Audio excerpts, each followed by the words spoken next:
around my story. He was a dream, the future, or so I thought. But my love was cursed right from the start. Sounds a bit confusing, right? Let me explain. But first, I should probably introduce myself. I'm Carolyn. I was a dreamer. I dreamed of a good, warm, stable, successful life. I wanted a good job. And I wanted to travel around the world a bit with Helen. She was my best friend. We virtually shared the same dreams, and hobbies, and interests, and lifestyles. We've been friends since we were kids. People often thought that we were sisters. I did too, in fact. She even got jealous if anyone tried to get close to me. Every day, Helen and I worked a little more towards our dreams. Once, when Helen and I were traveling with some of our friends, we had a problem with the hostess on the plane. A gentleman intervened and cleverly solved our problems. His name was Danny. I liked him. A lot. I thought about him often, but whenever I talked to Helen about him, she told me that he was not as amazing as I seemed to think he was. Coincidentally, I met him again at a party of a mutual friend. We talked together till daylight. I told Helen about our encounter, and she expressed her wishes that my love story would have a happy ending. I similarly told her that I hoped she would find the love of her life someday too. Everything would be okay, we figured. Then, one day, I received a letter in our mailbox. It was in weird handwriting, as if the writer had written it with a trembling hand. I opened it curiously. It said that my love for Danny would become a curse if I didn't give him up and get him out of my life. What nonsense, I thought. Whose idea of a silly joke was this? I immediately called Danny and Helen to tell them about the letter. Danny laughed, but Helen was worried and suggested that I should be careful from now on. That same day, Danny had a horrible car accident, but fortunately he wasn't hurt. A detective investigating the case determined that his car brakes had been tampered with. In another incident, a car almost hit me, but it swerved away at the last minute. When I mentioned this incident to Danny, he tried to calm me down and told me to just forget about it. He gave me a beautiful bracelet as a present and proposed. We got engaged, and I couldn't have been happier. I wanted to show the bracelet to Helen, but somehow I seemed to have lost it. I couldn't find it anywhere. Anyway, when I told Helen about his proposal, she was thrilled for me. I spent days shopping for just the right wedding dress. I was so busy with preparations that I forgot all about the ominous letter. I went to the wedding hall early to make sure that everything was ready and prepared. Helen was helping me, and Danny kept calling me to make sure I was all right. Suddenly, the lights went out. I called out to Helen, worried that she might have tripped and fallen when the lights were out. When the lights came back on, Helen had fainted, and my dress had disappeared. I screamed to the ceiling, "What do you want from me? Leave me alone!" Suddenly, Danny appeared out of nowhere and asked me what had happened. I told him then and there that we must break off our engagement, otherwise the curse the letter mentioned might injure someone or cause someone to die. Then Helen came too and tried to calm me down.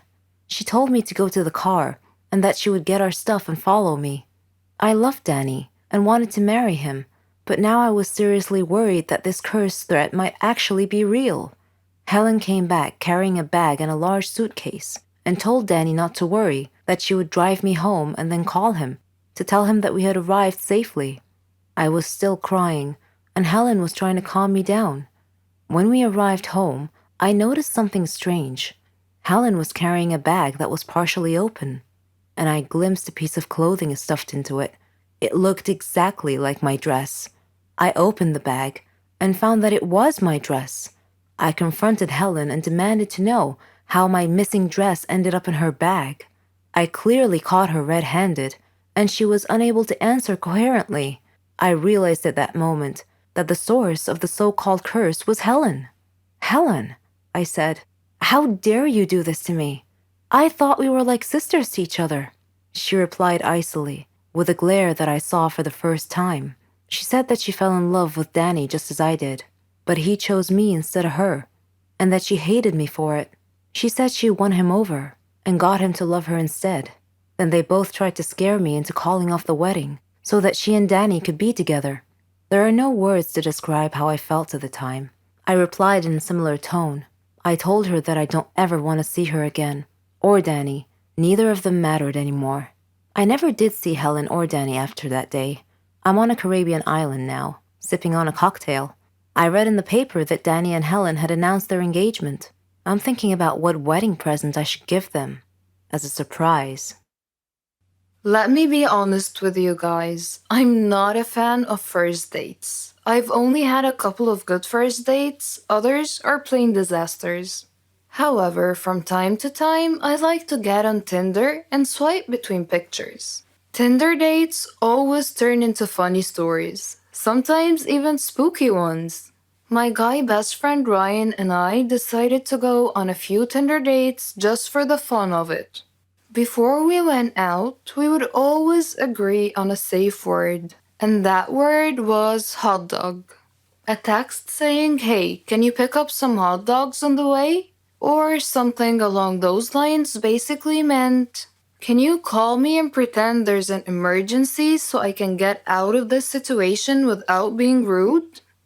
We had a lot of safe words meaning different things, and had an unspoken rule that every time we were on a date, we would let the other person know. I met this guy called Brandon on the application. We had a few good chats and decided to go out for brunch.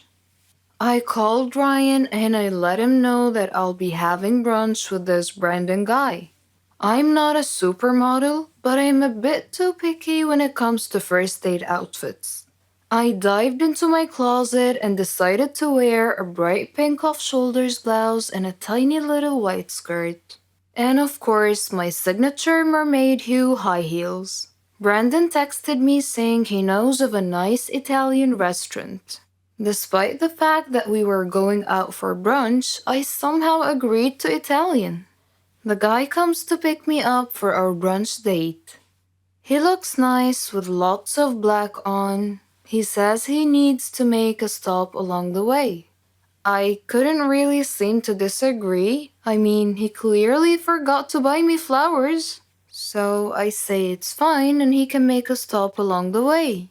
He pulls up to a gravesite and I see people and I'm like, okay, maybe he's picking something up from someone, or maybe he works here and needs to do something. What was really going through my mind though is what the heck is he doing and why is he bringing me to a gravesite on a first date? I just waited in the car, especially since there's mourning people nearby and I'm wearing a bright pink outfit. He gets out of the car and opens up the passenger side door. I tell him something along the lines of, "I don't want to draw attention to myself and I'll just wait here." And he says,